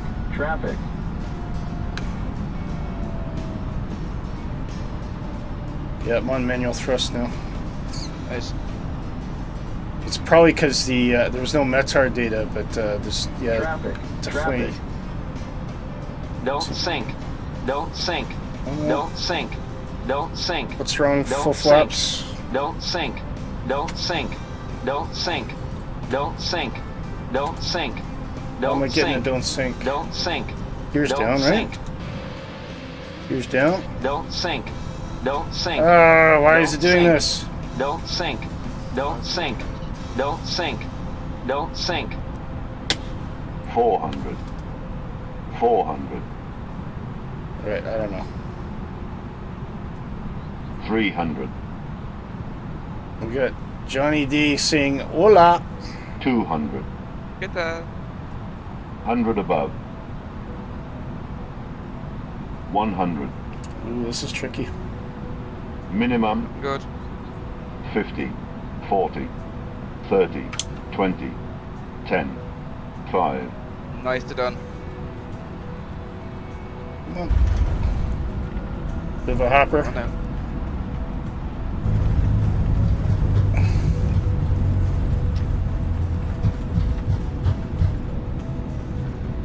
I got it. That's well. Oh, I even made it on the Alpha taxiway. That's okay. Nice one. Let's not stall this and get back around. Yeah, I didn't find that an easy airport actually. There's north one.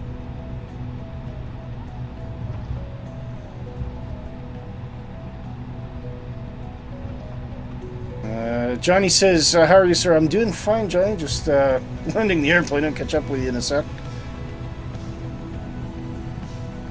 Oh, look. Now, this is another Orbx scenery here. This is looking really quick, spectacular, guys. I think this is one of those circle around runways, isn't it?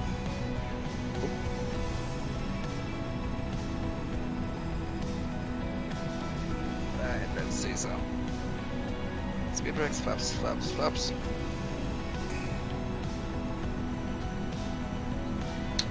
I can't remember how you park these ones. Lots of them are kind of like just point your nose because it's slightly skewed from the terminal. Yeah, I can see a plane there already. I can see Nick, so I'm just going to park like he did. Yeah, just copy Nick. Good and good.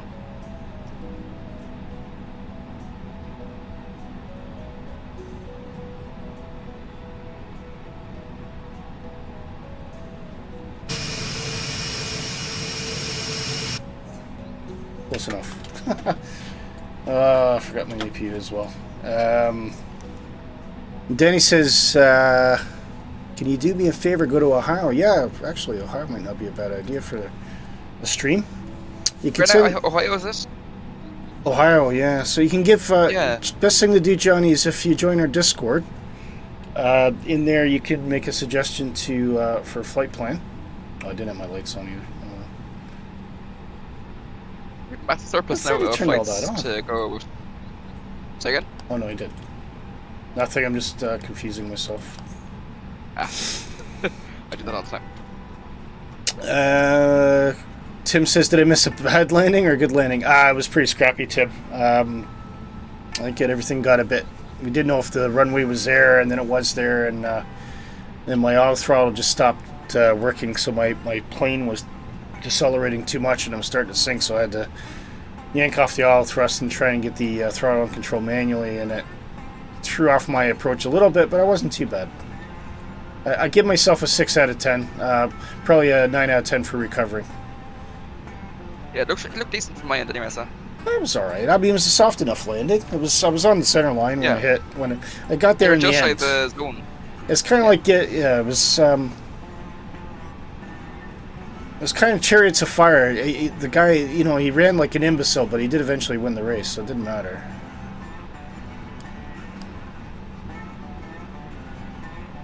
Do we got power to that? Yes. Okay, we can shut the engines down now.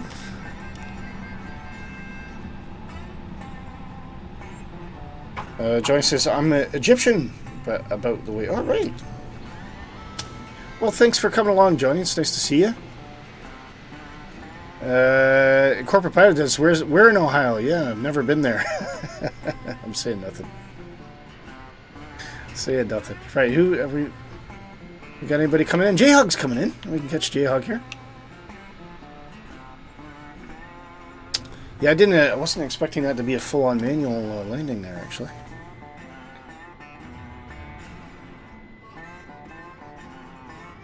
Nice to see you too, sir. Yeah, lovely having you. Join our Discord there, Johnny. You see, always wanted to be an F-35 pilot. We have an F-35 on here, actually. We were flying F-35s on the last stream, so if you go back to last week's stream, you'll see an F-35s, which is really, really fun, actually. It's from India Foxtrot Echo. How far away are you, J-Hog? Are you on final? And I see Dark Fury as well. So tell you what we'll do is we'll just take a quick little giz at the airport while waiting on the guys coming in. The windsock's definitely alive, so there is obviously weather. It's just not feeding through. Now again, I don't know that this is modeled inside, but we'll take a peek. Yeah, I would say no. I would say no. But a lovely little airport, I must admit. Very impressed. So they probably call it Mackay. In Scotland, we would call that Mackay. If there's any Australian that can say which is the right pronunciation, that'd be good to know. But yeah, it's a nice little bit of scenery there. And again, that's available from Orbx. If you go into the show notes on YouTube, there's links to both of those. And yeah, it's just a lovely little bit of airport. I didn't notice any frame or performance hits this time. Did you? Kevin? I didn't see any frame rate problems. There's any differences anyways, no, like, and on the Hunter is quite a resource intensive jet when it's at speed, so. Yeah. Yeah, like I'm getting very good frames at the moment anyway on the ground. Excellent. Yeah. Yeah, it's a nice bit of scenery, I think. Sure. Let's see, the guys are getting lower in the sky anyway. Oh, I see lights. So we'll set up for. Were you able to get video of me at all, Nick, or was it too late? Hopefully I have. Ooh. It's not brilliant. All right, I'll take it. My camera skills aren't brilliant at the moment. It's kind of rushed. Tim says, "What do you call it in Canadianese?" I think Canada we'd probably call it Mackay. But Scotland they definitely pronounce it Mackay.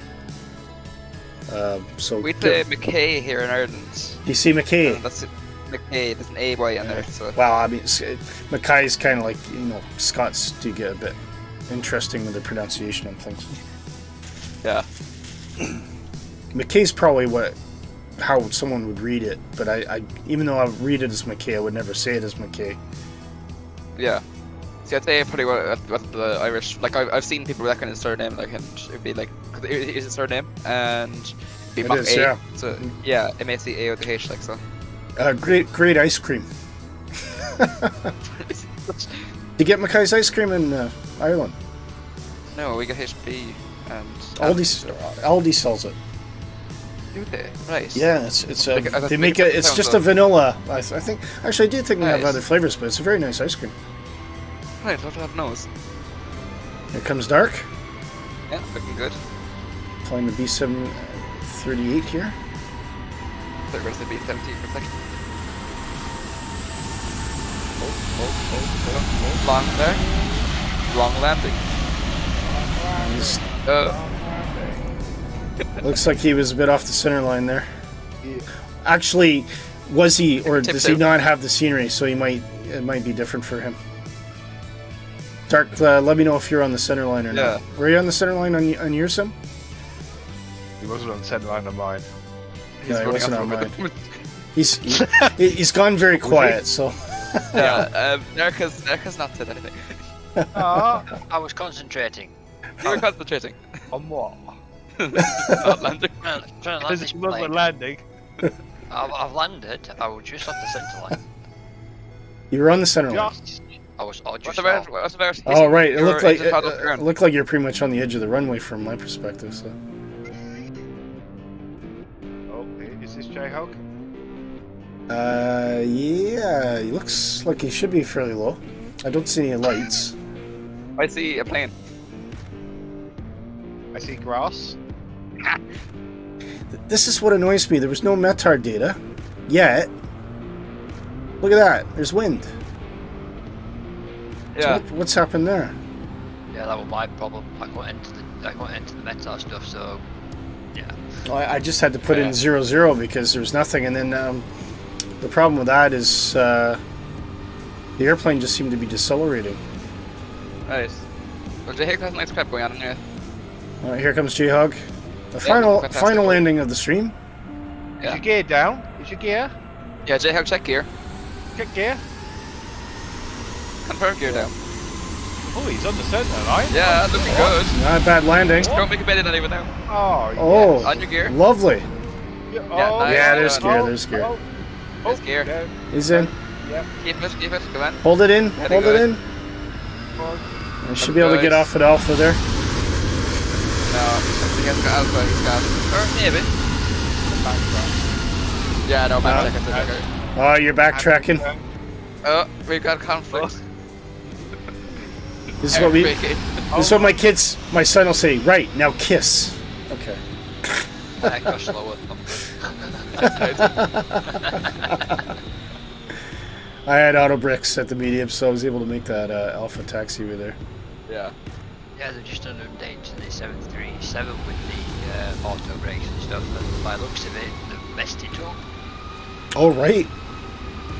Oh dear. Apparently there was a 3-second delay on the auto brakes, which was causing the aircraft to decelerate normally, but at a later response time. So they removed the delay and put it to 0-0.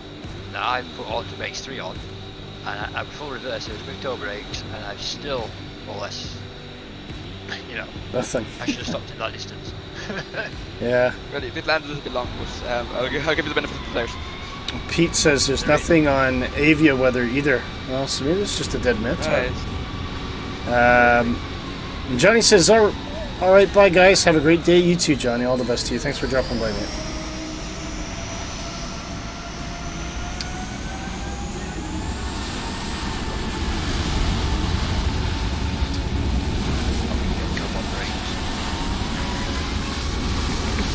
Second tire is because I've had some situations where I jam on the brakes my tire first.